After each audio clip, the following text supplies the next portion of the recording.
Would like to call to order the March 16th, 2015 meeting of the Cabarrus County Board of Commissioners. Welcome. We're glad to have all you with us tonight. I would remind everybody to please put your cell phones on vibrate or any other noise-making devices that you have. And we are very happy to have with us tonight the Air Force Junior ROTC from J.M. Robinson High School for the presentation of colors.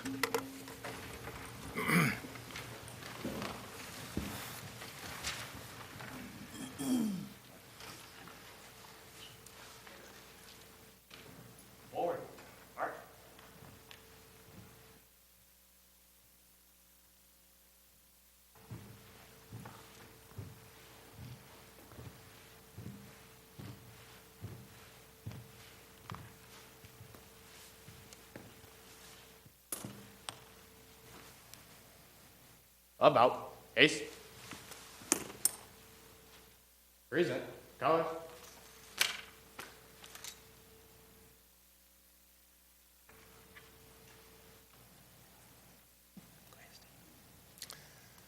I pledge allegiance to the flag of the United States of America and to the republic for which it stands, one nation, under God, indivisible, with liberty and justice for all.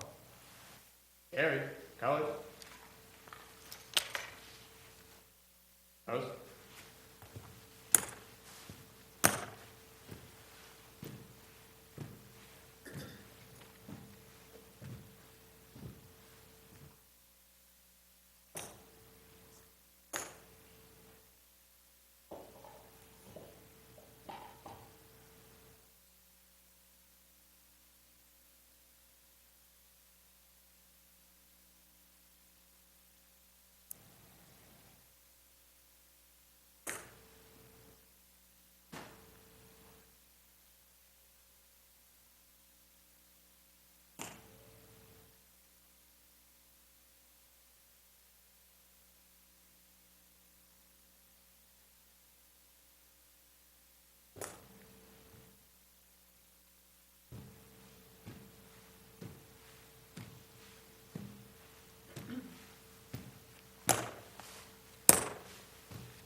Right.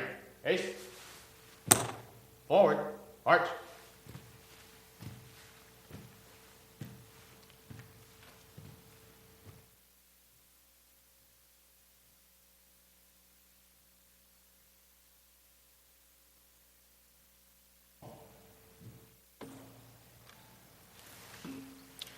We're very happy to have with us tonight Mike Roper, the Associate Pastor at Franklin Heights Baptist Church in Kannapolis, to bring us our invocation.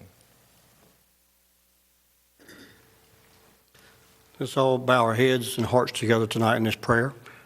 Father, as we come tonight in this special and privileged, special name of Jesus, Lord, we thank you tonight. We can come together as a community, Lord, the county. Lord, thank you for the blessings upon this state and this country that we have. Lord, Father, thank you for the presentation of the color guard tonight, Father. Lord, we love you so much and thank you, Father, for the ones that are here. As we gather, Lord, I pray, Lord, you give them the knowledge and the wisdom as they discuss matters and make decisions. Lord, bless us only you can do. We thank you for everything you're going to do tonight. In the name of Jesus, we pray. Amen. Amen. We would also like to observe a moment of silence tonight in memory of Gene Devine. Gene passed away on February the 4th, 2015. His history of service, public service to the county included the following accomplishments. He served on the Watershed Improvement Commission from 2009 to 2015.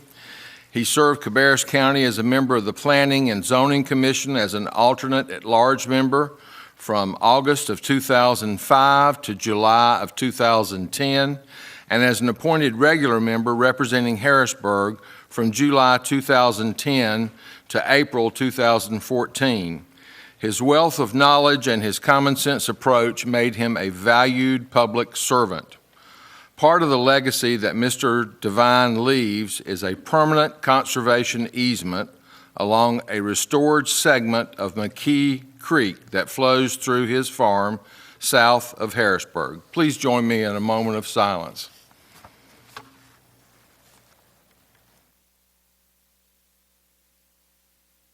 Thank you.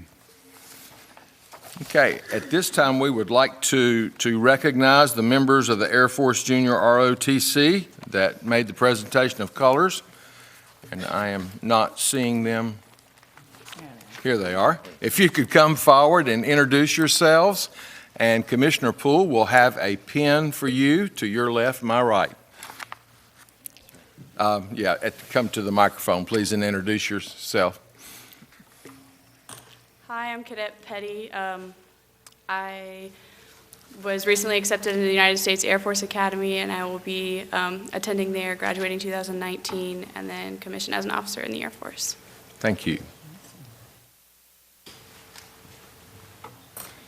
Hello, I'm Cadet Brown, and I'm currently enlisted in the Air National Guard. Thank you. Hi, I'm Cadet Hawes, and as soon as I graduate high school, I'm going to go into the Air Force and become a pararescue jumper, doing special operations and medical work. Thank you. I'm Cadet Monahan, and I plan on going into the Air National Guard after high school. Thank you. We appreciate you all being with us tonight. First item on our agenda is the approval or correction of the minutes, and we have a number of them attached to your agendas. Do I hear a motion to approve or correct? Motion to approve. Second. Okay, we have a motion and a second. Any discussion? If not, all in favor say aye. All opposed say no. Motion passes. Next item is approval of the agenda, including the changes that have been noted on the agenda that you all have. Do I hear a motion to approve the agenda for tonight? Move for approval. Okay, have a motion and a second. Any discussion? If not, all in favor say aye. All opposed, no. Motion passes. Next item are recognitions and presentations, and we are glad to have with us Byron Hagler and Londa Strong to come forward at this time for an active living and parks recognition.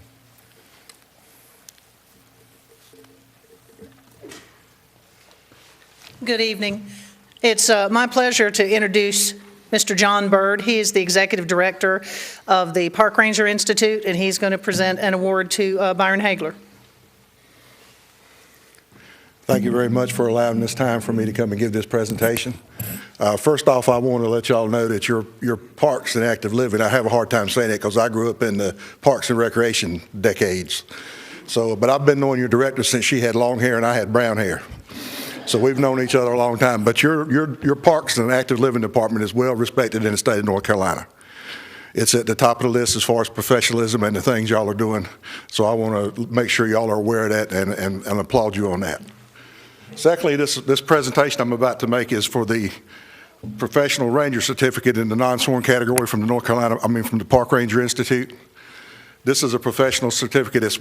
Our institute is the only program in the United States that gives professional ranger certificates in sworn and non-sworn category. Byron Hagler has distinguished himself during his whole time. He started coming to the Ranger Institute as a college student. We allow college students to come just to see if it is really a field they would be interested in going into. I recognized something special in Byron the first time I saw him. I saw he had maturity. He had the desire to be a professional. And you could tell it worked all the way through. He's also on our board of directors. He's the youngest person to ever be on our board of directors. He's also the youngest person to ever win the certificate in the non-sworn category, and this is only the sixth one that's been awarded. And this is nationwide. This is a nationwide thing. We've awarded 22 in the sworn category, but this is only the sixth one that's been awarded in the non-sworn category. And like I say, Byron is considered statewide as an up-and-comer in the parks and recreation field. Everybody statewide that's in that field recognizes Byron as a leader and an outstanding person, and y'all are very lucky to have him as an employee. And at this time, I would like to present this award to Byron again, to Byron A. Hagler, the certificate of completion for the professional requirements for the Professional Ranger Certificate in the non-sworn category. Thank you, John.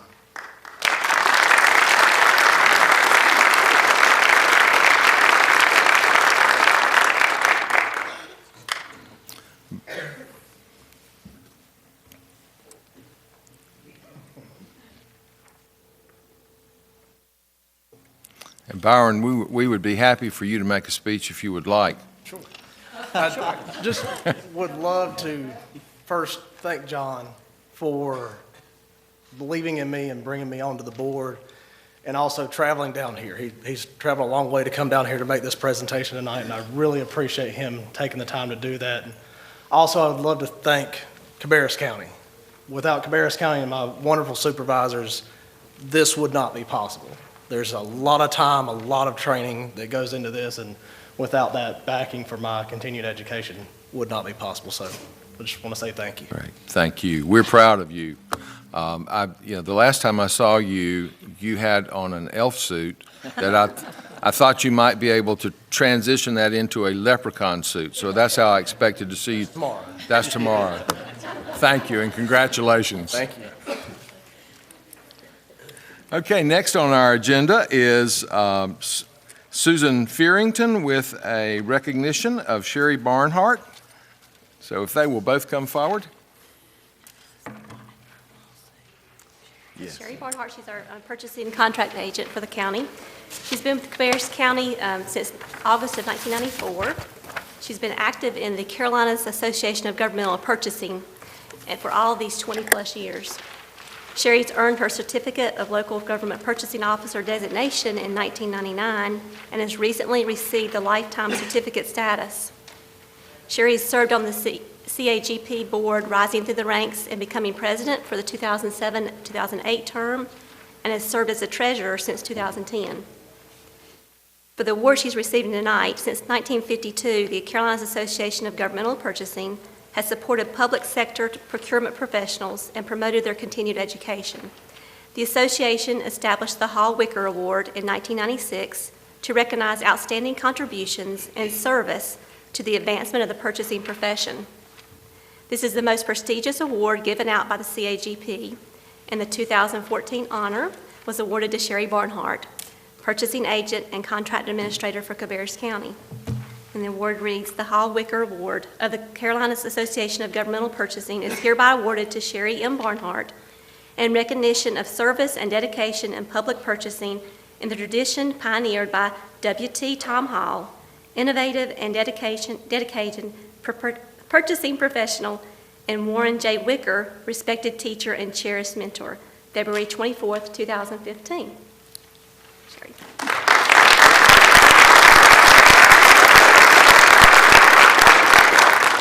Two more things. Sherry, she currently resides in Cabarrus County with her husband, David, who's with us tonight, and they have 2 children and 3 grandsons. However, this is Sherry's final week with Cabarrus County as an employee. She's taken a position at Onslow County, where she will be the purchasing director for the Onslow County Schools. We will miss Sherry. However, we wish her the best on her new career challenge. Great. Thank you. Thank you. Sherry, do you have anything you'd like to parting words for us? Wow, those really are parting words, aren't they? I do want to thank Cabarrus County. This has been a great 20 years, and I couldn't have advanced as far as I have and made it to a position that I could call a director without the help of my previous supervisors and county managers, and I really do appreciate all that the county has afforded me. Great. Thank you, Sherry. I tell you what, folks, we are extremely fortunate in this county to have 2 people in a row tonight and many other nights recognized statewide for outstanding service.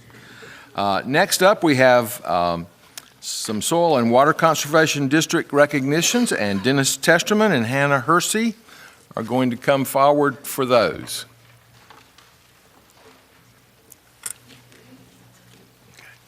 I think Commissioner Poole will have some pins for your recipients to the left of the podium. Good evening. Thank you for this time. I would like, first off, to ask any contestants that were able to be here tonight if you would come forward now or forever hold your peace. And families and administrators. We get the whole support system up here all at once. Okay, I want to find out who they are.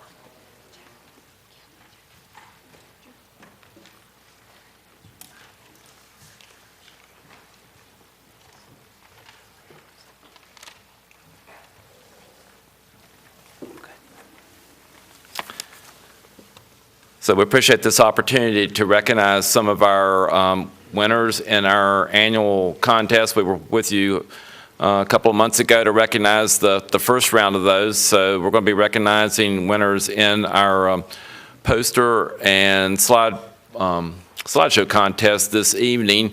Again, the theme is Wetlands Are Wonderful for all of our contests this year.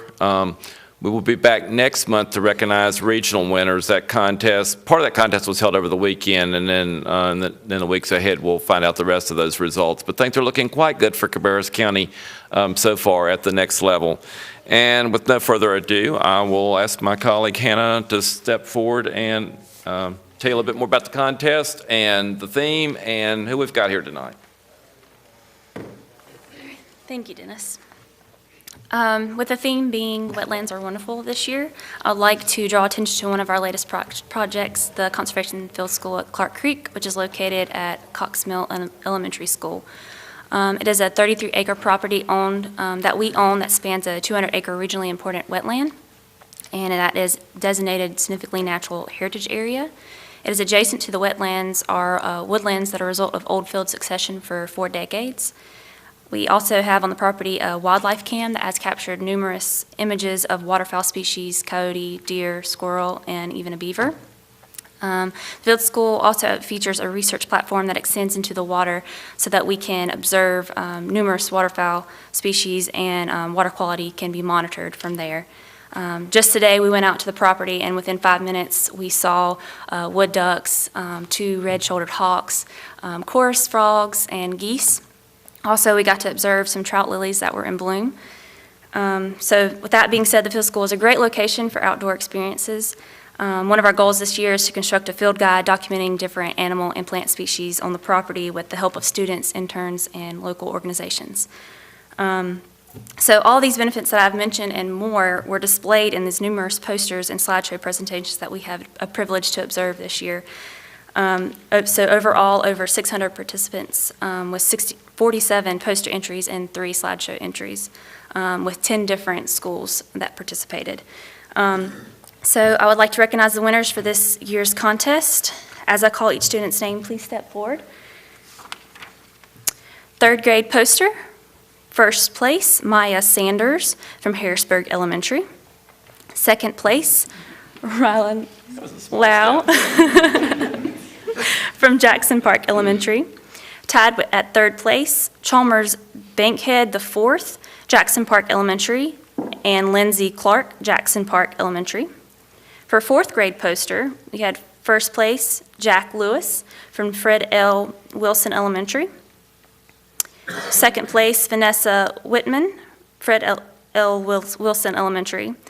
3rd place, Landon Whaley, Jackson Park Elementary. 5th grade poster, first place, Ellen Weinstock, Cannon School. 2nd place, Kyle Menzor, Cannon School. 3rd place, Morgan Tiffer, Cannon School. 6th grade poster, first place, Ava Deal, Harris Road Middle. 2nd place, Addie Rogers, Harris Road Middle. 3rd place, Kata Gilland, Harris Road Middle. And for our slideshow, which was 6th grade contestants, first place was Kendra Barnes, Harris Road Middle. 2nd place, Shayna Brown, Harris Road Middle. And 3rd place, Thomas Watson, also Harris Road Middle. I would also like to recognize the administrative staff that is present tonight, and without the support from the teachers and the parents, this contest could not happen. And also congratulations to all, and especially the first place winners who have advanced to the regional competition. And we'll be back in April to recognize them who have gone on to the state competition as well in May. Thank you so much, and if you would, exit to the left, and Vice Chairman Poole will hand you a county pin. Thank you all.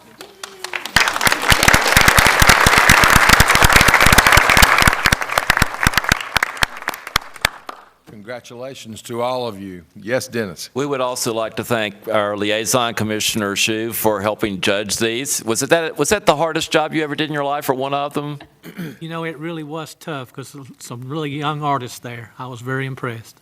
Thank you so much Great. for all your support. Thank you, and congratulations again. Next item on our agenda is a proclamation declaring April 2015 as National Donate Life Month in Cabarrus County, and I will read that proclamation at this time. Proclamation, National Donate Life Month.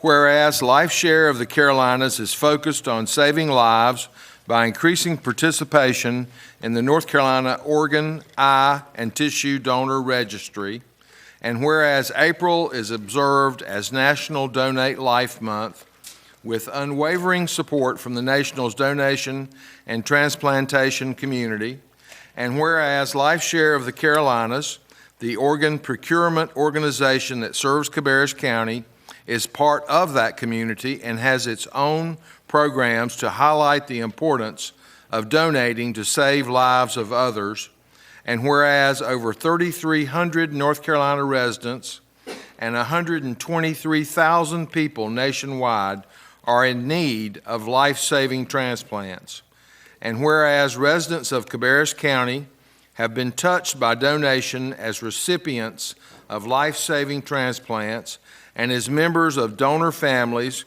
who have literally given others a second chance at life.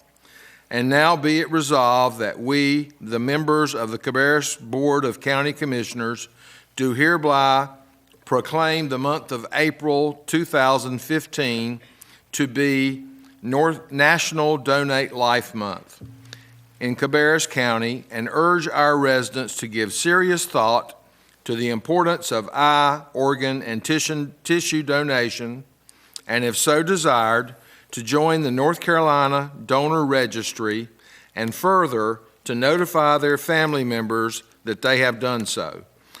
Do I hear a motion, Commissioners, to adopt this resolution? I would like to make a motion that we adopt this resolution. And just to comment quickly that we started this, my niece is a nurse at CMC Northeast, and she's quite involved in this, and she had asked us a number of years for us to highlight this, and I'm glad that we continued to do this. So I want to shout out to my niece Angie, and also I'd like to point out that our Commissioner, Lynn Shue, has been a recipient of a donation. So in the event he wanted to say something, but I wanted to go ahead and make the motion to adopt the proclamation. That was a long motion. If we can get a second to that motion. And I think Commissioner Shue does have something you'd like to say. Thank you, Mr. Chairman. You know, this is one proclamation that I'm very glad to endorse because I'm a living proof that organ donation does work. And I had a heart transplant in 1995, and currently I'm one of the longest living recipients of a heart transplant. And I had a kidney transplant in '02. And my donor is a living donor, and she's still running around here just as good as she was before she gave me the kidney. And I'm very thankful that I had a second chance, not only that, but another chance. And only the Lord himself knows how many more chances I've had that I didn't even know I had. But I'm thankful for this, and you know, I have some literature here. If anyone after the meeting, you know, wants information about how to become an organ donor, tissue donor, I have that information here that I'd be glad to pass out to you. And, you know, it's a difficult road, but there's been light at the end of the tunnel for me. And I appreciate all those that prayed for me, and especially my donors. My heart donor came from Michigan. And so when people tell me, you know, we talk about Yankees now, I can't fuss at them because I'm part Yankee. My heart came from Michigan, and so I'm real thankful, but I appreciate the time, Mr. Chairman. Thank you, Commissioner Shue, and thank you for these pins that you gave to all of us, recognizing National Donor Sabbath. Is there any other discussion on the motion to approve this proclamation? If not, all in favor say aye. Aye. All opposed, no, and motion passes. Next item is, and I was going to add, Commissioner Shue, that you may be part Yankee, but you didn't get the accent. Not only that, my wife said the legs didn't come with the heart. So I could concur with that. Okay, next up is a presentation on the Hauler Parade, and we're happy to have Jacqueline Guff Frara, and I probably got that wrong, and Donna Carpenter with us. Welcome. Thank you. Thank you very much for having us tonight. Get that on the screen. There we go. Hi, I'm Jacqueline Gaffaro with JHE Production Group, and we are based in Harrisburg as an event production company. Many of you are probably familiar with us and the events we produce at Charlotte Motor Speedway. But in addition to make sure my slides are clicking. In addition to the events we produce, we are also the management company of the 600 Festival Association. And that organization is a nonprofit organization that has been charged over the past 30 years to celebrate motorsports in the community and in the region. And so in 2014, we kicked off some great events in Concord, Kannapolis, Mooresville, and Charlotte. And we are planning to continue those this year. Of course, the first one kicks off on May the 8th in Kannapolis with Movies on the Campus. It's part of the Jiggy with the Piggy weekend. So on Friday night, May the 8th, we'll have Cars, Disney's Cars, at 8:30 p.m. on the large screen for families at the Core Lab lawn. So I hope everyone will join us. I also spoke with Eddie Smith today, and he said to make sure everyone looks out in your mail because you'll be receiving an invitation to join them to a VIP dinner and a dessert judging. So be on the lookout for that. In addition, the Haulers on Union Parade would be back for the City of Concord, but this event this year has turned into 3 events. So we're super excited. As a native resident of Concord and Cabarrus County, I'm really excited about this, in addition to Movies on the Campus. But thanks to Donna Carpenter and her team at the Cabarrus County CVB, the event will actually start in the parking lot of Ride Now over at the Village, where the haulers will actually stage. That will kick off in the afternoon, and we'll also have a concert and food trucks and other things for fans to do. But in addition, Donna and her team will be transporting over 200 fans that have camped out at Charlotte Motor Speedway so that they can enjoy the festivities at this staging area with the band. Then once the haulers pull out of there, let me back up. In addition to the Hauler Parade, we are, with City of Concord and Cabarrus County being commemorative partners with the Vietnam Veterans' 50th anniversary, we will have a celebration on a stage on Means Avenue. So fans can enjoy the festivities at the Ride Now area and then make their way to downtown Concord for the Vietnam Veterans celebration. That will kick off at 5. And then about 5:45 is when the haulers will roll into town, and they will enjoy the fans lining the streets, and hopefully that all these fans will enjoy all of the things that downtown Concord has to offer as well. So I've included the route of the parade, last year's route, and while, as we remember, there was horrible weather that day, so the event had to cancel. But this year's route will actually have them entering Union Street from the north side of town. So they'll take 29 to McGill, to Buffalo, to Union Street, and travel south to Highway 49. At that point, they'll continue on to Charlotte Motor Speedway. And then I have some breakdowns of some timing for the Fan Fest. Like I said, it will start at Ride Now with it opening to fans at 1 o'clock and closing around 4:30. And at that point, those fans with over 200 race fans from Charlotte Motor Speedway will travel to downtown Concord for the Vietnam Veterans celebration. That will kick off on that stage, like I said, at 5. And then at 5:45 is when the haulers will arrive into downtown Concord. And then, one other thing I forgot to mention. As soon as the haulers pass, Route 66 will then perform. So fans have a lot to do in the City of Concord. And then for any more information on all of these events, we have that posted on our website at 600festival.com. So we're really excited for these events and excited with Donna, and thanks Mike and everyone with Cabarrus County and the City of Concord. So we're excited for a fun day on May the 14th. And I'm the prop girl, not the speaker, so if I may. These are your flags for the parade. All of the visitors will, we have over 2,000 flags to give out to the visitors as the haulers are coming down Union Street. So these are yours, so I expect to see you there.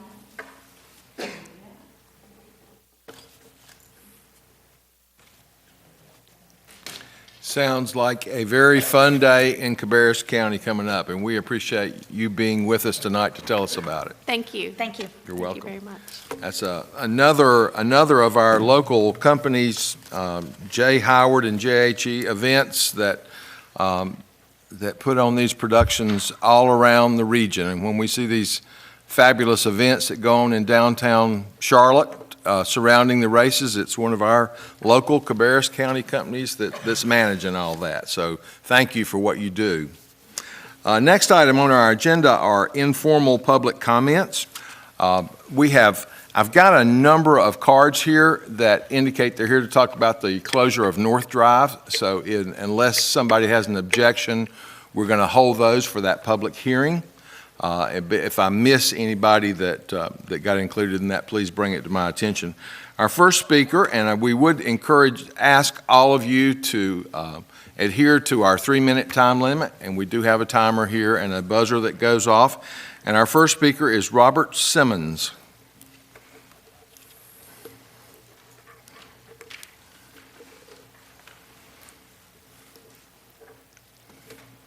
I've been leaving you guys alone for a while. Had other things to take care of that are more important than this little problem that I have with the Department of Social Services. But before we get into that, I received an email from the county human resource manager, Lindy Covington. I thought it was from her. And when I tried to open it, it was a virus. I don't check my email very often because I don't communicate that way. And it had been on my computer about a week. And I called Mrs. Covington's office to ask her about it, and she knew automatically that it was about the virus. I thought it kind of strange that I could have this email on my computer for a week. She would know about it for a whole week, that people were getting these emails with these viruses, but nobody from the county would ever send out an email warning people not to open that email because of the virus. This is very typical of Cabarrus County and how it approaches problems.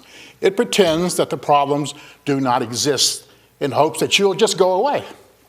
Well, if you've noticed, I don't go away. I come back every so often to remind you of the problem and try to get something done. I am slowly achieving some success. Mrs. Baker is no longer in charge of the Department of Adult Medicaid at the Department of Social Services. But I noticed that Diane Gridley took her place. Mrs. Gridley was the supervisor that I went to when I had been verbally attacked for asking the name of a county employee who I had been watching harm other people consistently for a long time. And during my conversation with her, she never said anything about me making nasty remarks to people. But 2 weeks later, I got a letter from Mr. Cook saying that I had been making racial slurs. It's very important that we solve this problem. The reason why is I'm unfortunately the only person in this county trying to solve a very serious problem in which hundreds of children are being exposed to toxic chemicals and substances which will affect their learning potential. I went to the EPA, I've gone to my congressmen and my state representatives' offices, and they had no interest, really. They pretend, but they don't do nothing. And so I have to take those people to court. And it looks like here I am some bigot, when I'm not the bigot. I have experienced a lot of bigotry at the Department of Social Services. I'd like to speak to whoever's in charge of the Department of Social Services board or commission meetings, whoever has a say-so in what goes on over there, to let's look into the fact whether Miss Gridley had those people make up those stories intentionally. Because if she did, she doesn't belong in charge of the adult Medicaid over there. Now, you guys have consistently refused to let me speak with anybody. I am going to probably take you to court. If I can't get an attorney, I'm going to do it pro se. I don't go away. I don't back down. I have politely asked for communication with the previous people on the board. I was refused. They refused to speak with me. No one wanted to talk to me. Now, problems like this don't just disappear when a man like me is behind them. Please send me an email, and no viruses this time, okay? Thank you, Mr. Simmons. Our next speaker is Scott Noel.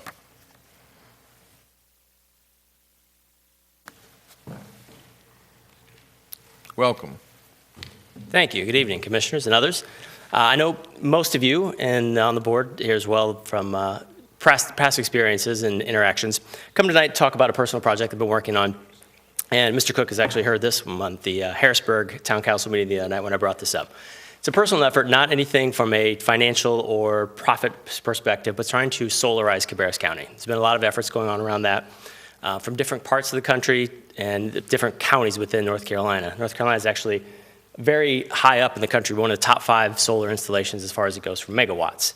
Part of that is large-scale utility installations, but saw Mr. Burnett in the audience tonight as well, talking to him a lot. I know he's doing a lot of work around schools to try and do some net zero and other possibilities there to see what may be optional down the line. From my standpoint, I want to try to solarize Cabarrus County in efforts from residential and commercial. Residential especially, I'm focusing on working with different vendors in the area, different installers to try and get a volume discount. So what I want to come share tonight, and it's an unofficial project, trying to turn it a little more official as I go forward, but there's a lead volume if you get Solarize North Carolina actually is a project that I've been speaking with NC Warren about. And you can get up to volume, say 10, 20, 30, however many you get, you can get better deals on the solar installations. And many of you know there's a tax credit. There's federal tax credits of 30% that are out there right now, and North Carolina has a federal tax credit, or excuse me, state tax credit of 35%. As it's set, that is to expire at the end of this year. There's a lot of work going on to try and get that extended, but it's a great opportunity. So combined, you've got a 65% tax credit that you can get on solar installations. And if anyone's remotely interested, please, if you or yourselves or anyone, contact me. Again, Scott Noel, N-O-E-L, spelled just like Christmas. I will pass my information off to anyone that, again, would like to just reach out. But there are a lot of benefits. Myself, I work at Wells Fargo. I'm the president of the Green Team on the Uptown Charlotte group. A lot of efforts that I'm doing. I drive an electric vehicle, a Nissan Leaf. All these things, there are a lot of reasons I believe why we should go solar, but there are a lot of economic benefits and many, many things that span. So 65% tax credits. You could reduce your electric costs by 25 to 75%, depending on the size of the system that you would install. And that can last for 25 to 30 years as it goes down through the life of the system. So all those things are a lot of things to take advantage of right now. So if there's any remote interest, again, I would encourage anyone to please look into that. I've done a lot of homework and research I could try and pass on to anyone if they are interested. But again, trying to make it from a residential push. I'm also talking to some of the larger businesses potentially in the area to see if they're interested, because they can also take advantage of these tax credits. So thank you very much. Great. Thank you for being with us tonight. Next item on our agenda is the approval of the consent agenda, which all of you have in front of you. Do I hear a motion to approve the consent agenda? So moved. Second. Have a motion and a second. Any discussion? If not, all in favor say aye. Aye. All opposed, no. Motion passes. Moving on to new business. First item on our agenda is a consideration of the closure of part of North Drive in Mount Pleasant. We had a public hearing at our last meeting, and we had weather that was exactly opposite the beautiful weather we had today, so we decided that we would extend that to tonight, and we have Jonathan Marshall with us to talk about that.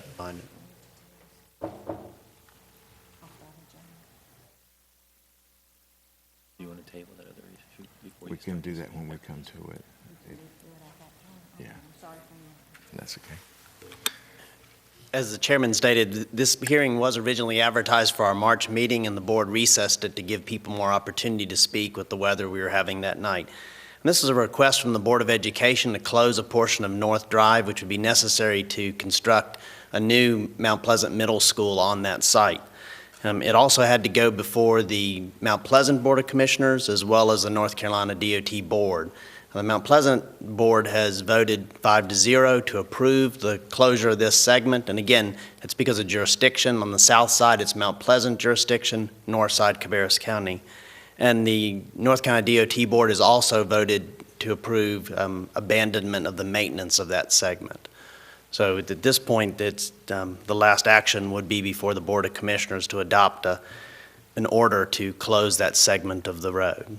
And of course, you're required to have a public hearing, which you've opened and would now continue this evening. Great. Thank you, Jonathan. I will call the public hearing reopened, and we'll call on those people that have submitted cards to speak first, and then if there are others, we can accept those as well. First is Tina Condor.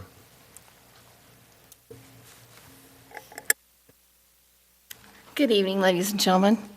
My name is Tina Conder. I live in Mount Pleasant and have been a resident of this part of the county for over 50 years. Yes, I'm over 50. I have been actively involved in our school system in Mount Pleasant since my son started going to Mount Pleasant Elementary School 8 years ago.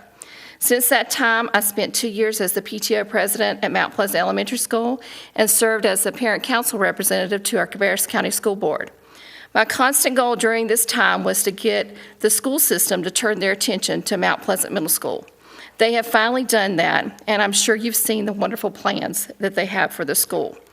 Currently, I'm the president of Mount Pleasant Middle School PTO and their parent council representative as well. I'm here tonight to urge you to vote yes and close North Drive. This is not just a vote about a road. This is a vote for or against moving forward with this new school. With a yes vote, the Cabarrus County schools can continue to move forward with their plan that is already in motion and fulfill a promise made 15 years ago. By being actively involved in our community, I've heard their concerns and their wishes, and they want this school built, and they want it built now. I want to leave you with one last quote, which is, "A school is just walls with tomorrow inside it." So do this for Mount Pleasant, do this for Eastern Cabarrus County, do this for our children, and do this for tomorrow. Vote yes to close North Drive, and then fulfill your campaign promises that you made us to fully fund Mount Pleasant Middle School. I hope to see you all on the day that we break ground at that wonderful school. Thank you so much. Thank you. Our next speaker is Amber Pope.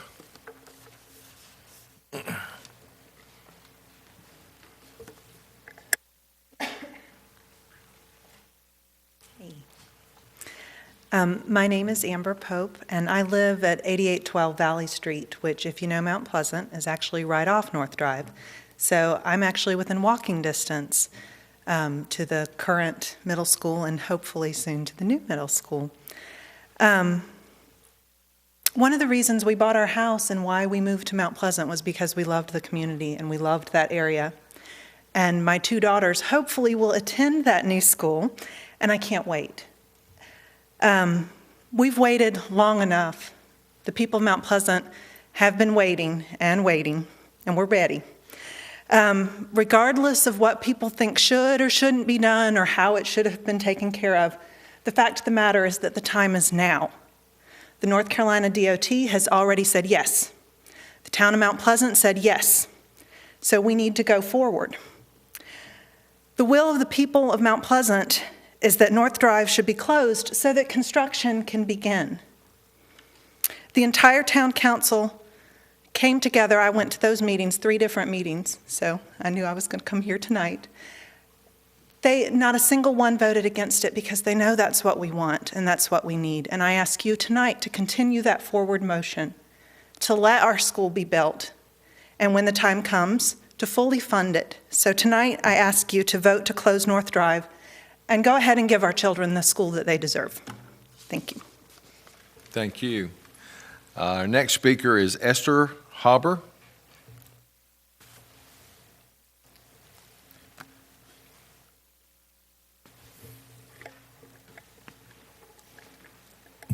Sorry, I'm short. I'm Esther Hober. I have been teaching at Mount Pleasant Middle School since 2000. And I've just waited long enough. And my kids have waited long enough. And I've watched our school promise to build us a new school, and then it fall off the plan, or the economy changes, or needs come elsewhere in the county. It's a beautiful plan, and it's a beautiful school. And right now, our school, we need a new one. We have people getting regularly ill because of the air in there. My classroom, if I leave the door shut at night, smells like moldy socks. Occasionally, the roof leaks, and we can't mount technology on the ceiling because there's asbestos in some of them. So I'm just asking you, don't hold this up. Vote yes to close North Drive so that we can proceed. And as the time comes, we'll be back to ask you, please, to fully fund this school. So thank you. Thank you. Our next speaker is Sam Treadaway.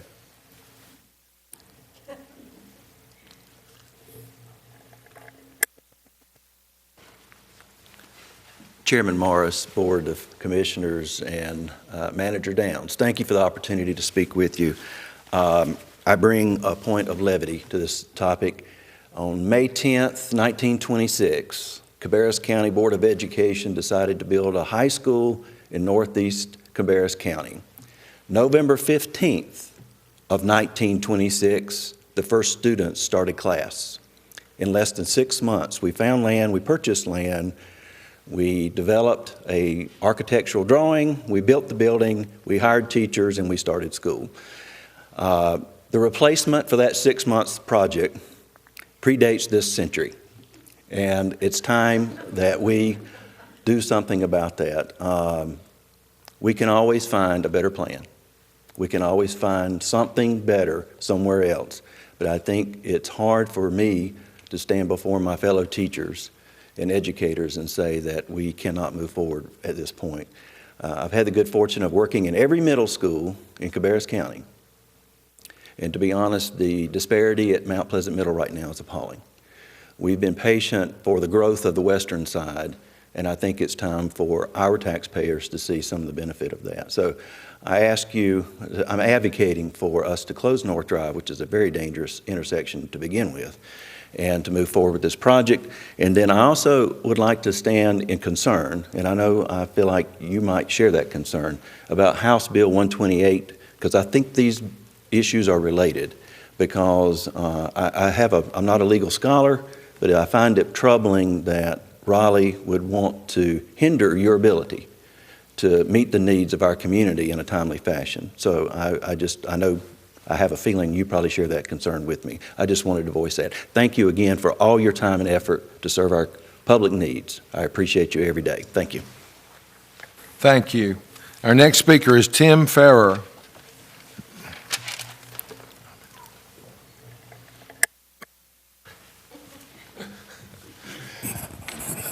Good evening, Commissioners. I'm Tim Farrar, the current principal. That's okay. The current principal at Mount Pleasant for the last 9 months, and I just want to reiterate what my colleague, Mr. Treadaway, said about working at other middle schools in the county. I've been in the county for going on 15 years and worked at several different middle schools, and agree when I first came to Mount Pleasant that the conditions were not very good at all. I was quite appalled, quite shocked, and this really needed to happen about 15 years ago, I think, at least, in this replacement. The current plan, I think, is a really good one that Mr. Burnett has prepared along with the architects. I think the site and what I've learned and listening to the people of Mount Pleasant over the last 9 months, the vast majority of the people want that school built right there. And in order for that to happen, that road needs to be closed, which would only provide additional safety to the students at the school, because it's really needed. In addition, the plans are excellent. It's going to be, I think, a beacon for the schools in this region and in the state in terms of what that school will be able to do and how forward-looking it is in terms of looking at blended learning and technology in the future. But the neat thing about it is that it remains and holds some of the traditions with building it on that site. You keep the football field, the stadium, everything there that so many people care about and wanting to keep that no other middle school really has. And the advantage of that property is that you have that kind of position right there. So what I'm saying is to approve the closing of the road, and also looking forward, consider this funding option to fully fund this school. It really needs to happen, not just for the community, but for the students most of all. Thank you very much. Thank you, Mr. Farrar. Our next speaker is Melinda Hellman-Tyler. Good evening, Commissioners, Chairman, and County Manager Mike Downs.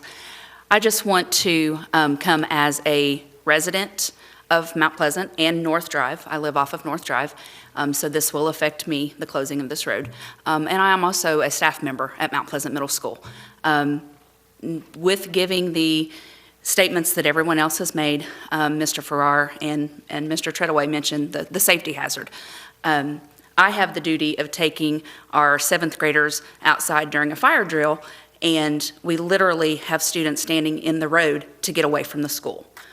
There's no other place for us to go. So therefore, when you have a 35-mile-an-hour speed limit down that road, they go 45 or 50. So we are having to stand as staff members, teachers, to stand further in the middle of the road to stop the traffic. So, you know, this goes along with the building of the new school, but it also for the safety of our children. As a resident, I feel that this will help us with the traffic and slow all of that down so that it will make the whole neighborhood a safer place. So I hope that you vote yes for the closure of this and so that we can move forward with the new school also. Thank you. Thank you. Those are all the cards that I have. Is there anyone else here that would like to speak in the public hearing? If not, we will call the public hearing closed. Now we will open up the floor for discussion or from a motion. Dave Burnett from Cabarrus County Schools is with us tonight. He was here previously and made a presentation. I don't know if you would like to respond to Mr. Treadaway's suggestion that you might be able to accomplish this project in 6 months. But if you would, we'll give you that opportunity. Thank you. Commissioners, do I hear a motion in regards to this matter?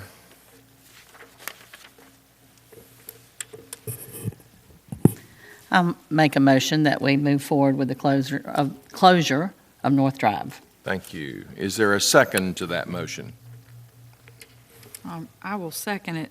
I did have a couple questions that I'll address because I may want to add something to your motion. Okay, we have a motion and a second, and now we will open the floor for discussion. And Commissioner Poole? Okay, I was talking with our attorney while you all were speaking. I was not ignoring you, I was making notes, but I did have a question for him.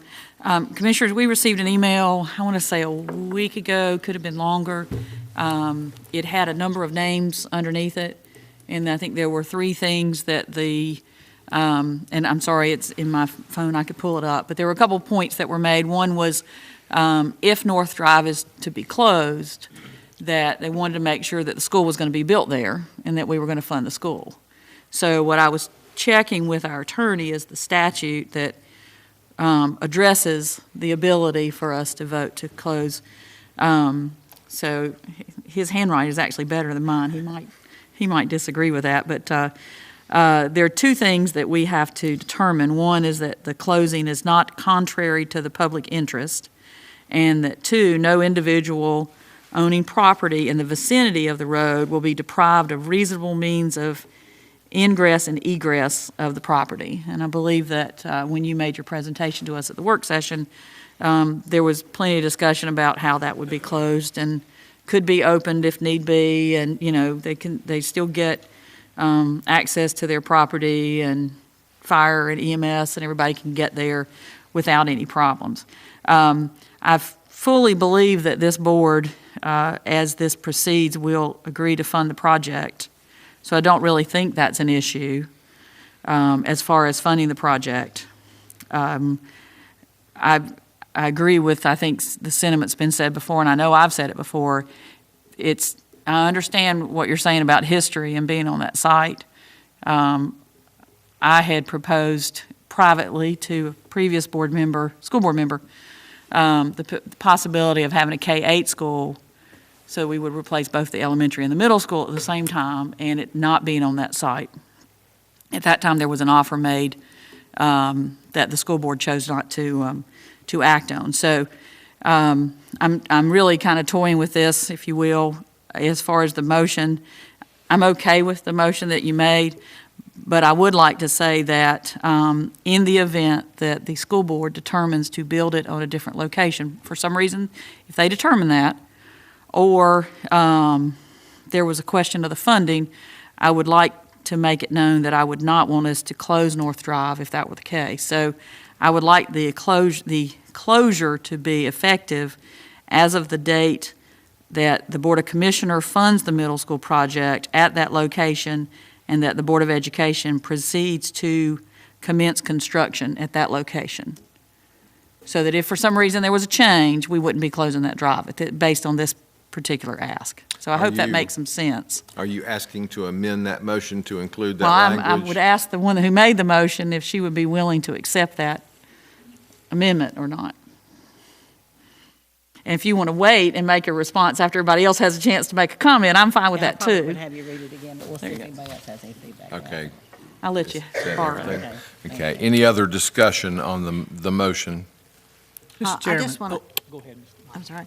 I just wanted to add that I agree with Commissioner Poole that it would be wise to put a date when that would take place, because you know, we've seen things change before, and we don't want to close the road and have a reason to have to go through something more difficult to reopen it if it's not used.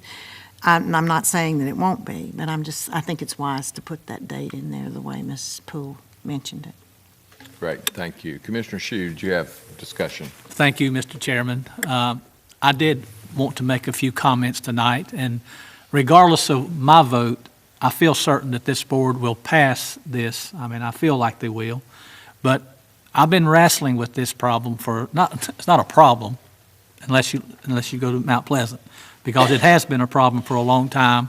And I mean, I've been working on this myself for at least 8 years as a public official, as a school board member, and now as a commissioner. And I feel like that had the recession not come along in 2008, 2009 and all that, I feel like that the Mount Pleasant Middle School probably would be open now, probably since 2013. And I think that Ms. Poole at that time was the chairman of the commission, and she had made a statement that due to the recession, there would not be any more schools built for 5 years. And I think if you've been around, you remember that particular comment. But the comments that I have, you know, I'll probably be the only one that will vote against this, and I'm going to try to explain to you why I want to vote against it. I feel like, and even as a school board member, and Dave Burnett talked with me about this, and the former facilities manager, Mr. Wicke, we talked about it, and I talked to former board members and this and that and all, and I feel like that there was not enough due diligence done by the school system to look at other sites. There wasn't but 3 sites brought to the school system. The county at that time, under John Days as the county manager, said we can put the school at the high school site. Well, the Mount Pleasant people said no. They didn't really just say no. They said a lot more than no. We don't want it out there. And I think that all of you here tonight, you'll agree that's the way that went down. And they filled the boardroom at the Board of Education meeting that night. So that was one site that the community just absolutely refused to do. And then the other alternative sites were brought to the school system by a private citizen. He offered, or he knew of some people that offered to sell us land at a reduced price. And my understanding was that there was very little due diligence done on that. And then even in one case, there was not even a discussion about the price of the land. And you might ask me, you would say, well, Lynn, are you for this or are you against it? First off, I am wholeheartedly for the replacement of Mount Pleasant Middle School. I am wholeheartedly supportive of that and will support every effort I can for the funding to my ability as one commissioner. But going back to the land again, the idea that I had, and I don't know if I talked to County Manager Downs about it. I know I did talk to Commissioner Morris, that trying to think ahead, which is something that we, sometimes tend to fail to do. We don't think far enough ahead because of disparity. We want to get something done. We want to get it done now. And you hear the sentiments of everybody now. We want it done now. And sometimes trying to get things done now, you make mistakes that if you had a little more time. But in this case, we don't have no more time. We got to get started. But the idea that I had was I wanted us to consider buying enough land at a different site, somewhere relatively close within the town limits of Mount Pleasant, that would not only house the Mount Pleasant Middle School, but also give us enough land for a future elementary school replacement, which will probably be 12 to 15 years from now. The Board of Education and the Board of Commissioners by that time will surely have been changed, and they may even wonder, why didn't we consider this now? And that's what I was trying to do. I just couldn't get enough traction with it. I couldn't get enough people interested in wanting to move it. The emotional ties with the Mount Pleasant Middle School site has taken precedence over what I think a better alternative, and that would have been to have a clean site that would have been able to house both schools. And I hope that that will explain at least a little bit where I'm coming from on it. I've lost a lot of sleep over this over the last 6 weeks especially. But for 8 years, though, I've wrestled with it. But for the last 6 weeks, I've really wrestled with it. 3 or 4 o'clock in the morning, turning over and wondering, saying, what am I, but I don't want the people to think that I'm against the school, because I am not against the school. I am wholeheartedly supporting the school. I just wish that we had had a little bit more due diligence from the school side to say, look, we're going to look for other properties. When we build schools elsewhere, that's what we do. We have a site committee. They go out, they look at 3, 4, 5, 6, 7 sites, and it took us a year and a half, 2 years to find the Odell site, and we ended up going back to the Odell site, the old Odell site. We didn't do that for Mount Pleasant. And so anyway, that's just my 2 cents worth on it, and I just wanted to try to explain where I'm coming from on it. I hope you understand, and I respect all of you that spoke tonight, and Sam, I appreciate your comments, appreciate your loyalty to the school system and all that you've done. And but if I was to vote for this, I'd probably still be wrestling with it. But after we vote tonight, I'll be done with it. So, but I just wanted to explain that to you. Thank you, Mr. Chairman. Thank you, Commissioner Shue. I had one question for Mr. Burnett. If this motion stated that this road closure would be effective upon the beginning of construction, would that be clear enough and that it wouldn't present any problems? I know maybe some of the other comments were a little bit more specific. We can work with that. What you're, of course, closing is half of the right-of-way of the road. The town of Mount Pleasant had some similar concerns. There wasn't really any plan to close the road and let it sit, for however long. So that timing works for us. We'll be able to work with that. We'll put up, the required notices and things like that. And with the funding, with award of contract, with waiting for summer is probably, what we'll be doing. That works. Great. Okay, Commissioner Honeycutt, I think the question's back to you. I do have one thing I'd like to add. In listening to Mr. Shue, I understand thoroughly what he's talking about, losing sleep over these decisions, because I've been on the school board many, many years as well, many, many schools. These are not easy decisions. We're talking about huge amounts of money.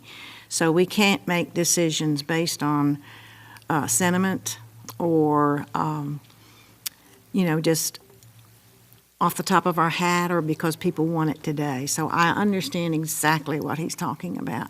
And I want to make it clear that I am more than willing to vote tonight to close North Drive upon the decision of the school board that that's where the school is going to go. I have had a conversation just this evening. I'm concerned about the current cost of that school, and I still need information about the cost of that school for my vote to build it. To give them, to not to build it, because that's not my decision, but to fund it. And so I just want to make everyone have a heads up that I have some issues that I'm going to lose sleep over in another couple of weeks. So, but I didn't want you to assume that I don't have some concerns as well. It's an extremely expensive price that we have been given so far, and we need to see why. Why has that happened, and what can we do about it? Thank you, Commissioner Minot.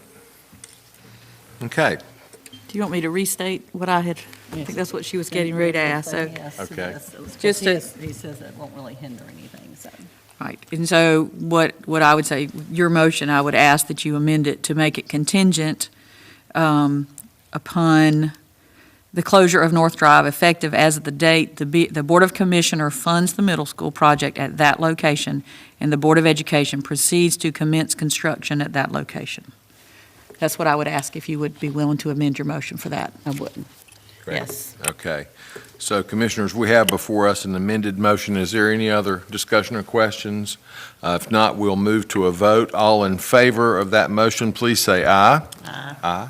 All opposed, no. No. Okay, motion passes 4-1. Thank you. Next item is we have Bobby Smith here to talk with us about an adoption of Cabarrus Stanley Union Regional Hazard Mitigation Plan. Good evening. Thank you. As you are aware from our work session, FEMA has conditionally approved our hazard mitigation plan, the region, for Cabarrus, Stanley, and Union counties. This plan is required for us to receive disaster funding, federal and state, after disaster. The final step for us is to hold a public hearing tonight, and if you so approve, to approve the resolution attached approving the plan. Thank you. At this time, we would like to open the public hearing on the Cabarrus Stanley Union Regional Hazard Mitigation Plan. So the hearing is open, and if there's anybody that would like to speak to this matter, please come forward. Seeing no one, we will close the public hearing and move to action by this board to approve the resolution. I'll move to approve the Cabarrus Stanley Union Regional Hazard Mitigation Plan and adopt the resolution. Great. Do I hear a second to that motion? Okay, we have a motion and a second. Any discussion? If not, we'll move to a vote. All in favor, please say aye. Aye. All opposed, no. Motion passes. Thank you, Mr. Smith.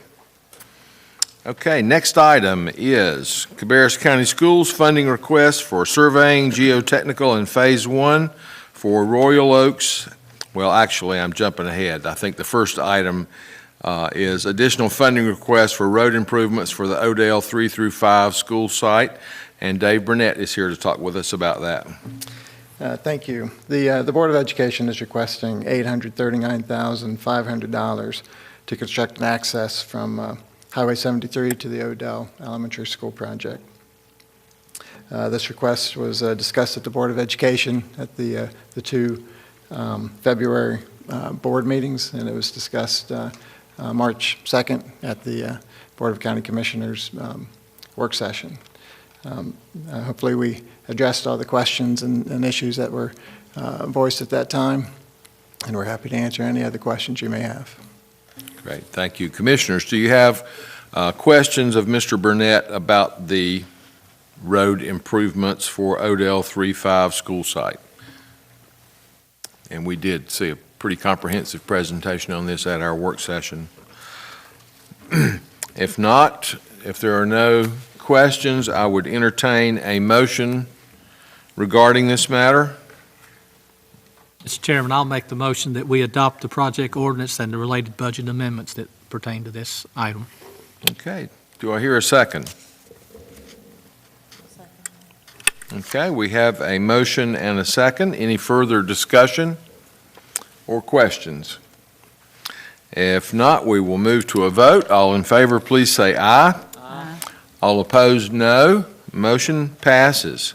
And now we have Mr. Burnett back with us again to talk about funding requests for surveying, geotechnical, and Phase 1 for Royal Oaks Elementary School replacement. Thank you. And this request was brought to the Board of Education and in February, and also was discussed at the Board of County Commissioners meeting March 2nd. We did have a question. We did try to answer that. If there's any other questions, we'll be happy to answer that too. Answer those.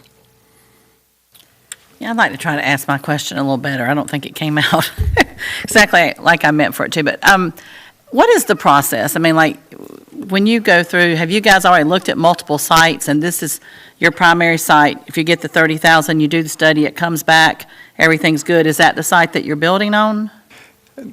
As far as the process, typically the process is that you evaluate sites.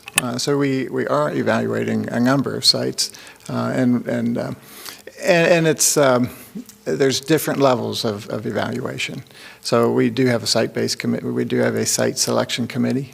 We have been working with that committee and have looked, and with the county staff, and have looked at a number of sites and have reviewed those for a variety of items, to include topography and zoning and access and drainage features and proximity to water and sewer utilities, things like that. In addition, we also are looking at the existing Royal Oak site, and we're looking at that one, very seriously. It's the current site, it's the existing site, and that site. What we do want to do with that is, as this request mentions, is geotechnical work. What we want to evaluate is what are the soil conditions. Does that site have rock? Is that site? Are we going to learn that perhaps it's going to be expensive to develop that site, because of the amount of, if there's rock or unsuitable soils. So we would actually be able to rule that site out, by doing that work, or we'd be able to quantify what we think the anticipated costs are going to be. As we look at the other sites that we've considered, not all of those have dollar figures with them, but certainly, we own the 18 acres at Royal Oaks. The properties that we've looked at that looked like they would rise to the top of alternate sites certainly have what we expect to be a pretty significant price tag. And we do expect that the other sites will have some significant off-site costs, perhaps road widening, turn lanes, things like that. We have talked with the city of Kannapolis as far as what their expectations are for if we develop the existing site. And the expectation is that really those off-site costs would be minimal, and that was very, certainly that's very attractive. We do want to look at this from a cost perspective. We do want to look at this from a community perspective. And so the existing site is apparently, it looks like a very strong contender. Trying to understand if you would come back like with 3 different sites and try to, and spend 30,000 on 3 different sites, or if they're prioritized kind of in order of this, that's what I was trying to figure out. Yeah, okay, thanks. Okay, any additional questions for Mr. Burnett? Mr. Chairman, I have a couple of questions. Dave, you're talking about alternate sites. Obviously, you can't talk about the alternate sites for obvious reasons. But I'd like to know a little bit more of what the school board's plan is.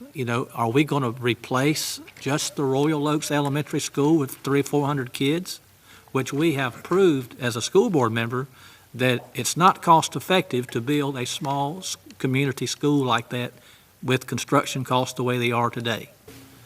And then, of course, with the price of land, it makes it sort of harder, when you, especially in that area up there. But I was hoping, though, that the school system would look at quite a few different tracts of land and continue on with the way that we have done things in the past, build a school that would be capacity enough to not only solve that one problem there, but help alleviate problems at other schools that we have. And, we've got schools, particularly Beverly Hills. Beverly Hills has been around for a very long time. And, you're not going to find, I don't know if we're going to find any land, the county manager might can tell us, or City of Concord people might can tell us if we're going to find enough land in the future for a Beverly Hills. But I know we're talking about Royal Oaks right now. But I just wonder if there's been any thought given to maybe combining those 2 schools and building a school to house both of them, close one school down. Well, in this case, you'd be closing both schools down and saving a ton of utility costs, particularly in the one that's going to be merged with the other because you won't have those expenses no more. And those are some of the kind of things that I'm looking at now, on this side of the fence.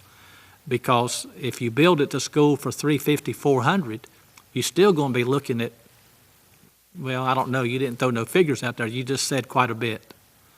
But for myself, I'm not really all too much gung-ho about throwing $30,000 into a site that's got a school on it now that doesn't have a lot of room to maneuver, and you're going to be doing the same thing there that you're doing at Mount Pleasant Middle School. It's going to have to be a phase-in because the kids are going to have to go to school there while the school's being built because there's nowhere else for them to go. But I'm just, wished I had a little more information about what the school board's plan is as far as what they're going to do there. And at this point, unless my fellow commissioners can convince me otherwise, I can't see spending $30,000 on that site just to see if it's going to be good or not. May I help you out just a little bit with your answer? Certainly. The school board is discussing a school with a little larger capacity than what you're talking about. He'll have to give you the number. And I think they've already done some conceptual overlays on that site to see if that's a possibility, and what they're asking for would be required before they could determine that, whether that was a feasible way to move ahead. They are talking about housing Beverly Hills students there for a part of time while they, perhaps doing that while they renovated Beverly Hills School. I believe that was the thought, which then when that was over, there would be ample space in the new Royal Oaks, and I think part of it was going to be maintained or kept, part of the school was going to be kept as is, the newer part, and the older parts changed. So you'd have a larger Royal Oaks capacity. You could move the Beverly Hills students in there and fill it up for sure while Beverly Hills was taken care of, and then move Beverly Hills students back to that neighborhood, which I think is what those people would want if I'm a good guesser. And then you'd have space in Royal Oaks for growth in that part of the county, because it will come. It might not come immediately, but by the time all of that, what I just said, was done, it's probably going to be there.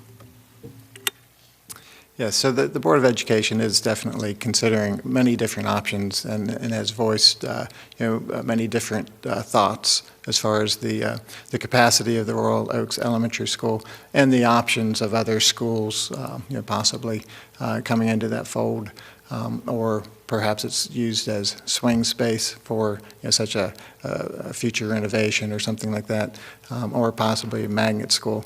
So really most all of the scenarios have looked at increasing the size of Royal Oaks Elementary School. And we've done several things as far as the existing site. Number one, we want to make sure it's an optimum site, that if we increase the capacity of the school, that it still makes sense from a transportation perspective, and that we have received the data that says that it is a good site for that, to increase the capacity. It still works for us on transportation costs to help minimize transportation costs.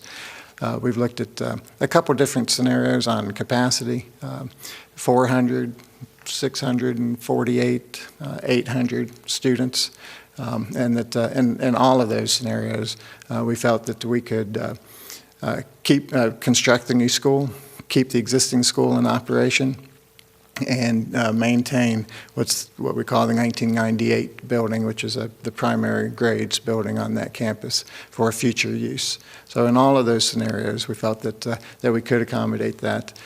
What the board and staff, really have to wrestle with is, what is the best size school for that community?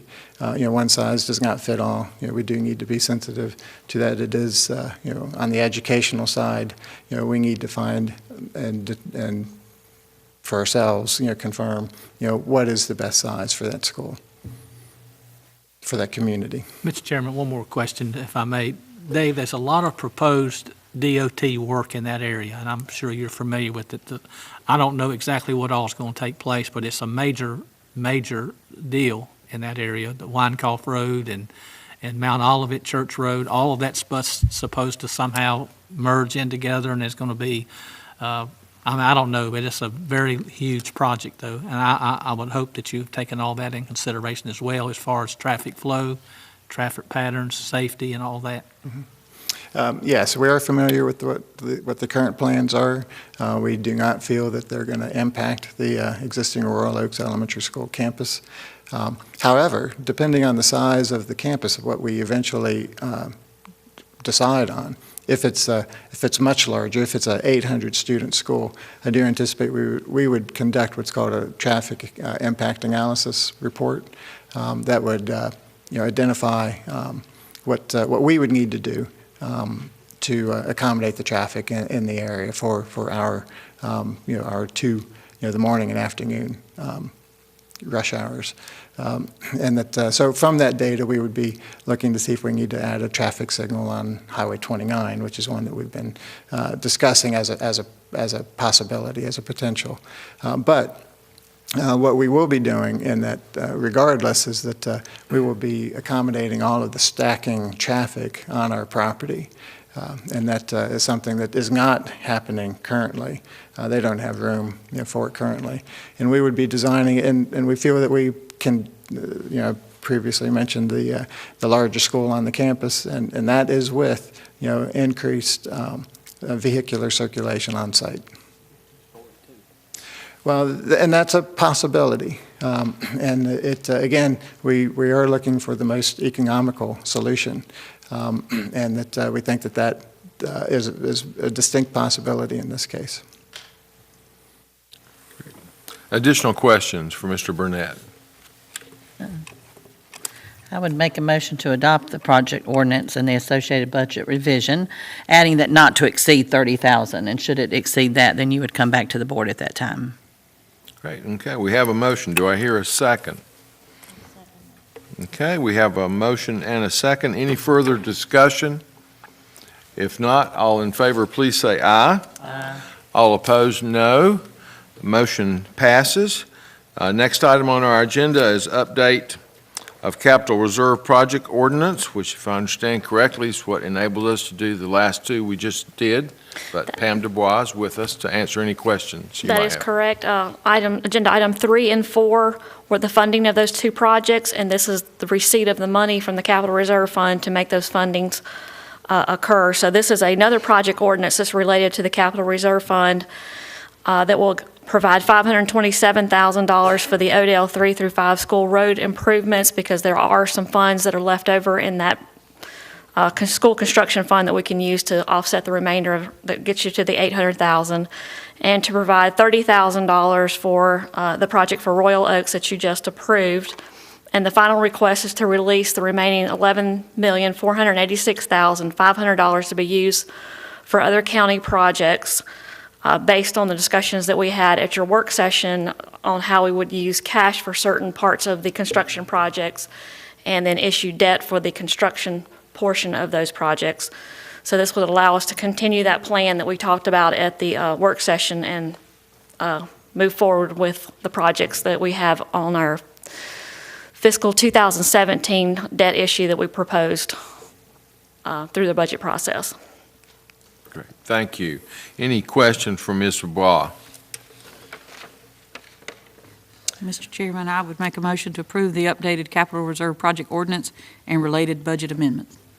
Okay, do I hear a second to that motion? I'll second the motion. Okay, we have a motion and a second. Any additional discussion or questions? If not, we'll move to a vote. All in favor, please say aye. Aye. All opposed, no. Motion passes. Thank you. Next item on our agenda is number 6, and this is a proposal to construct a new driveway for Concord Senior Center, and Jonathan Marshall will talk with us about that. And I did want to mention that Dan Mosley is here. Dan was also at your work session and represents the development group and can answer any questions you may have and may want to add something to this discussion. The City of Concord is considering a rezoning across Highway 73. from the Concord Senior Center. As part of that, and as they've done their traffic impact analysis, it appears that they would need to align their driveway with the Senior Center driveway, and to do that would need to relocate the Senior Center driveway.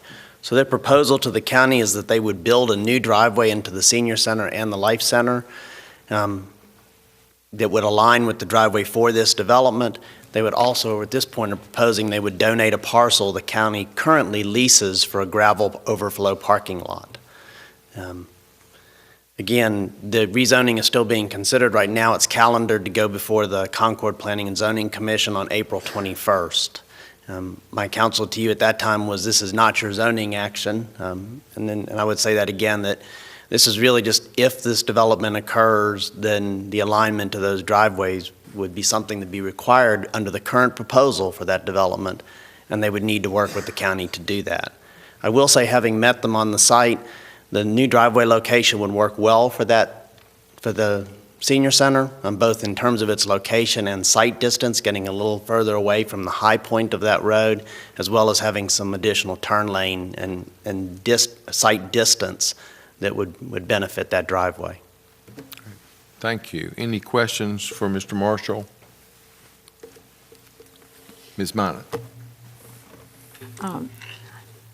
I feel that our action is a little premature on this one. I know there is a great deal of public concern about that proposal, and I also understand that that is not our decision, it's not our issue, that it has to be an issue that comes before the city's planning and zoning, and that it will not be our issue. And I would, if that occurs, then it would seem to be probably a logical thing to do. But I would prefer to table this item until after the planning and zoning, the city of Concord has agreed to see whether that ends the issue for these folks who are concerned or whether that moves forward. I think it's a little premature. Are you making that in the form of a motion? Mm-hmm. Okay, we have a motion on the floor to table this until a later date. Do I hear a second to that motion? I'll second it. Okay, any further discussion? I'm sorry. Once again, I was just going to say, I agree with Commissioner Minor.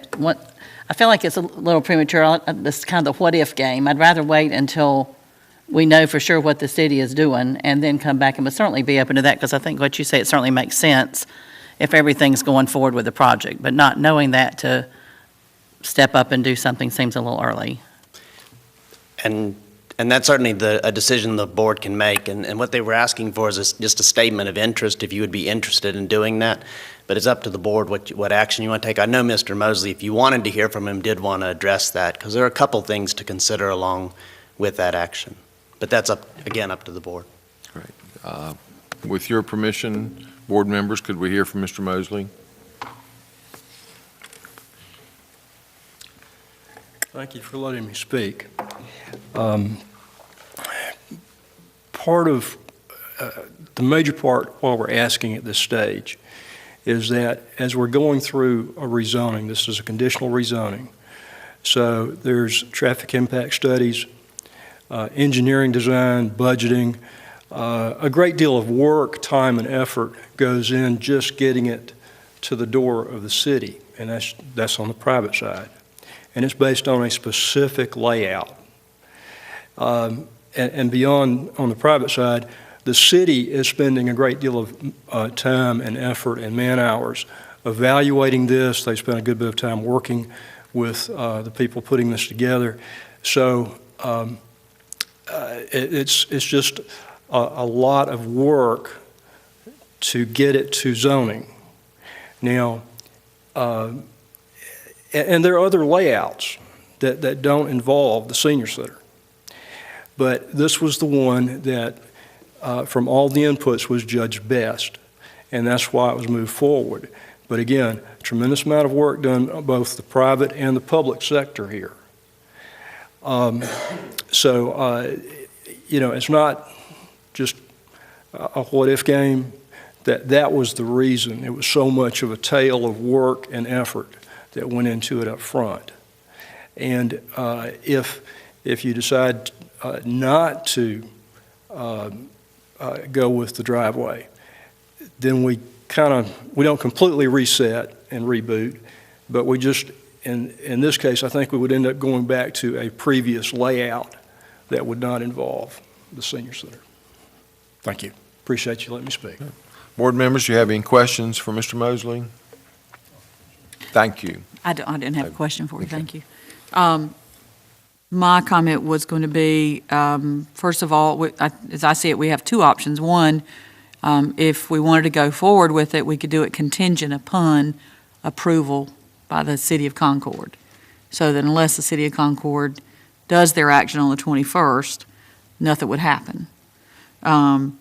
If the motion is to table, then I would appreciate if you would add to your motion that it would be tabled until our work session on May the 4th, and that we would take action that night instead of waiting for our regular meeting 2 weeks later.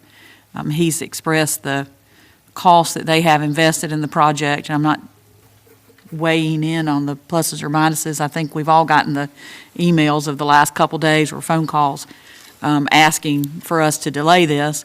So just to be cognizant of a developer and the amount of time and effort in the city, I would hate for us to delay it all the way to our regular meeting in May, because if it's approved by the city, then I think it would behoove us to get that piece of property for the senior center and to let them have the expense of the driveway. So I think there's a benefit to us if it's approved. I understand exactly what you're saying as far as delaying it. So I would say that, if, as your motion is, if you would at least add that we would address it on May the 4th, so that we would know, whatever happens with the city. I will amend my motion to ask it to be tabled until May the 4th, our work session. Great. Do you accept that amendment? I do. Okay, any further discussion on the motion? If not, we'll move to vote. All in favor of the motion to table this matter to our May the 4th work session, please say aye. Aye. All opposed, no. Motion passes. Next item on our agenda is a resolution regarding regulation of biosolids in Cabarrus County. We do have a resolution before us. Did you have anything to add, any comments, Manager Downs? No, sir, other than this is your opportunity as a board to make a statement that you do understand that the process is regulated by the state. However, if it's approved, you would like to see the results and have the results of the inspection, the required inspections sent to the county, so that if we choose, that we could have them reviewed by a third party, just to make sure. The state permit, the permit itself and the rules require that these inspections be performed. However, we are asking that they allow us access to the results as well. So this would be a resolution that we could take to the meeting. And by the way, the public hearing for this process is March 24th, next Tuesday at Mount Pleasant High School. The public hearing will begin at 7 p.m. Registration will begin at 6:30, and it will be in the auditorium of the high school. So if you have a wish to speak concerning this proposed permit, the State Department of Environmental Management is going to be present and there to take your comments. So we can pass this on. We have to have any comments from the board or from the county or anybody from the public. If you want it on record, it needs to be at the Department of Environmental Management by March 30th. So we can hand deliver it during the meeting, and then we would follow it up in writing to the office themselves in Raleigh. Thank you. Any other questions? The resolution is fairly brief, and I will read it to get it on the record. Resolution regarding the land application of residuals in Cabarrus County. Whereas Charlotte Mecklenburg Utilities has submitted a proposal to modify their water quality permit number WQ000057 for the application of water treatment plant and wastewater treatment plant residuals to sites situated within Cabarrus County, North Carolina. Whereas the North Carolina Environmental Management Commission, based on preliminary staff review and application of Article 21 of Chapter 143, General Statutes of North Carolina, and other lawful standards and regulation, proposes to renew permit number WQ00000057 with modifications. Whereas the Cabarrus County Board of Commissioners acknowledge the responsibility and authority of the North Carolina Environmental Management Commission to accept, review, and act on such permits. Whereas the North Carolina Department of Environmental and Natural Resources, Division of Water Resources, Water Quality Permit Section requires periodic site inspections and tests, as well as produces the Residuals Management Annual Report released on March 1st of every year. Now therefore be it resolved that the Cabarrus County Board of Commissioners hereby request to receive monthly updates regarding land application of residuals and wastewater permits filed for sites located in Cabarrus County, North Carolina, and 2, to receive updates pertaining to site or soil inspections relating to land application of residuals and wastewater permits within Cabarrus County, and 3, to receive a copy upon its yearly release of the Residuals Management Annual Report as filed with the United States Environmental Protection Agency and the North Carolina Department of Environment and Natural Resources. Is there any additional discussion on the resolution or any questions? If not, I would entertain a motion to either accept or reject the resolution. Chairman, I'll make a motion that we approve the resolution. Okay, I have a motion. Do I have a second? Second. Okay, any further discussion on the motion? If not, we will move to a vote. All in favor say aye. Aye. All opposed, no. Motion passes. Next item on our agenda is appointments to boards and committees, and we do not have any of those tonight. You will also see a number of reports attached to the agenda. We do have quite a few openings on various county boards and committees. I think those are published on our website. We would encourage any interested citizens to fill out an application and indicate your willingness to serve on those boards. The next item on our agenda are comments from commissioners that serve on various boards and committees. Commissioner Honeycutt. Thank you. I just wanted to take a moment. I am the liaison to the Cabarrus County Senior Advisory Council, and last week they hosted and sponsored a health and wellness event out at the expo, and it was a great event, well attended, and put on by that council of volunteers. And so I just wanted to commend them on a great job and the energy and enthusiasm and the health screenings and everything that went on out there. It was a great event. So great. Thank you. Any Mr. others? Chairman? Commissioner Minot. I'm liaison to the Cabarrus County, what used to be Youth Council, and they've renamed themselves. I think they came before you and asked to be renamed to the Youth Commission. I did attend a meeting and was very impressed with the young people that were there and with their enthusiasm, with wanting to get their feet wet and get involved in some way in helping other young people understand and become interested in local government.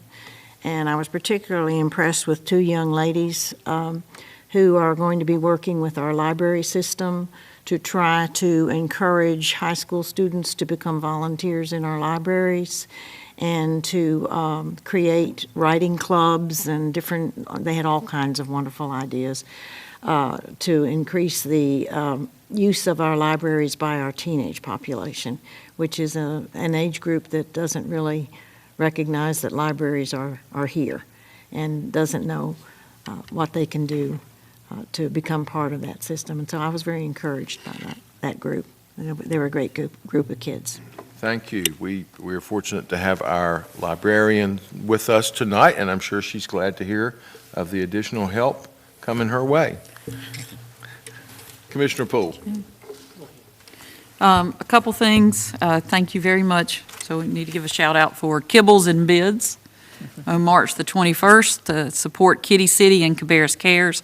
There are a lot of people in this community that are quite concerned about the pet population, and Kitty City and Cabarrus Cares do an excellent job. So if anyone is interested, that is March the 21st, 6:30 to 9. And if you're interested in a ticket in advance, you can let Kitty City know, which is in downtown Concord.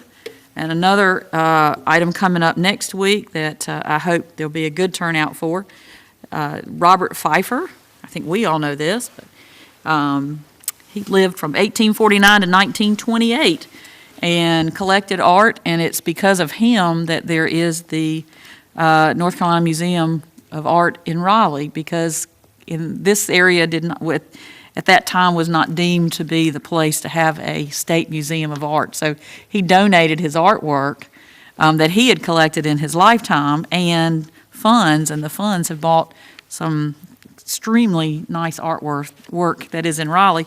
But we will be hosting, or I should say the Historic Cabarrus Association will be having an exhibit of art that he collected.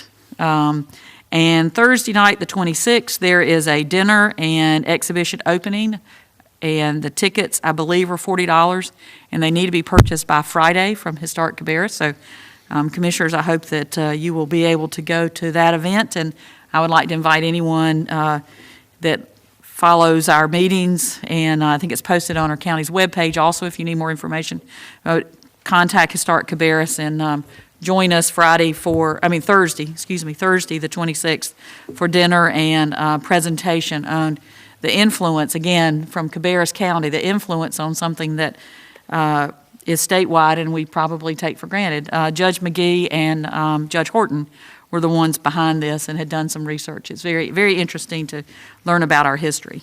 The other thing that I wanted to mention, because Mr. Treadaway mentioned it when he was here, House Bill 128. I know we're familiar with it, but in order to explain that for anybody listening, Representative Pittman did sign off on this bill also, or he's a co-sponsor, I guess, on the bill. We had a discussion with him. What it means is that the county could only finance projects with a bond referendum, and a bond referendum can only be held when the commissioner election is up, so every even-numbered year. If House Bill 128 passes, and then, of course, goes to the Senate and becomes law, it would delay Mount Pleasant Middle School, Royal Oaks, and Kannapolis Middle School, because nothing could be built until there was a bond referendum. It would be at least a one-year delay, potentially longer, on those projects, because I think they're very critical. And so we did speak to Representative Pittman and our other members of our delegation and tried to point out to him what the impact of that bill would be locally. So I wanted to explain that because he referenced it, and if you don't know how to look up the bills that are going around in the House and the Senate, that would be one that a lot of people would want to be very much aware of, because I think that would be detrimental to delay those projects. So thank you very much. Thank you. Commissioner Shue, did you have something? I just had one. I'm liaison on several different things, and I'm really enjoying going around and seeing all that's going on. Quite a bit different than the school board, but Midland down there last Tuesday, it looks like they're getting started on getting their town hall going. At least they had an RFQ out. I noticed it was in Sunday's paper. Those of you who might read the paper seen that, where they're going to start looking at qualifications for getting that site ready to do something, and I'm sort of excited about that for Midland. And I was up at the Kannapolis City Schools quite a bit different than Cabarrus County schools as far as the way they conduct their meetings, quite a bit different. So I'm enjoying that. But one of the things that impressed me just recently with one of the programs that a couple of the teachers started up there, it was called Smart Girls Know. And it was talking about in the middle, and I believe it was middle and high school. Don't quote me on that because, I mean, it went pretty quick. But it was talking about abstinence and sexual activity and all those type things, you know, pertaining to the young girls in the middle and high school. And the ladies that brought the presentation, I was really impressed. I think it was like a 10 or 11 week class, and they don't take but so many because they want to, you know, there's a waiting list for them. And it was so impressive that people have taken interest, you know, in that. But it was called Smart Girls Know. And they gave a nice presentation on that. So if you have any questions, you can contact the Kannapolis City Schools, and they can let you know all about that program. Thank you, Mr. Chairman. Great, thank you.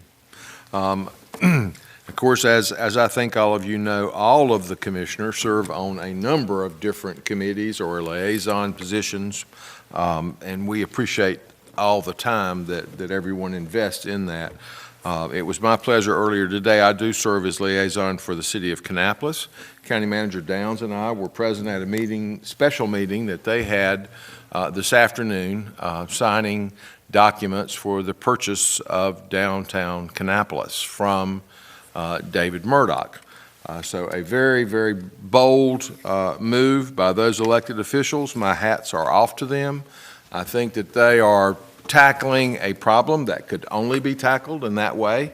That was the only option available to move those properties into, I think their intent, as they have explained it, is to now move those properties into private hands and encourage various entrepreneurs and others to invest. So I think that's a very forward-thinking move, and congratulations to City of Kannapolis. I think that's going to turn out to be an exceptional project.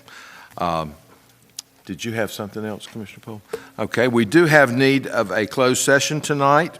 I would entertain a motion to go into closed session to discuss matters related to pending litigation and economic development per North Carolina General Statute 143-318.11 A3 and 4, and we would be inviting the county attorney as well as Margie Bukowski to join us in that session. So moved. Okay, have a motion and a second. Any discussion? All in favor, say aye. Aye. All opposed, no. And we will adjourn to closed session. Mention the April meeting, April work session. Is that Tuesday? That is a very good point. Our next work session will be held on a Tuesday instead of Monday as normal, in observance of Easter Monday. So that will be April the 2nd. Thank you. And we appreciate all of you being with us tonight.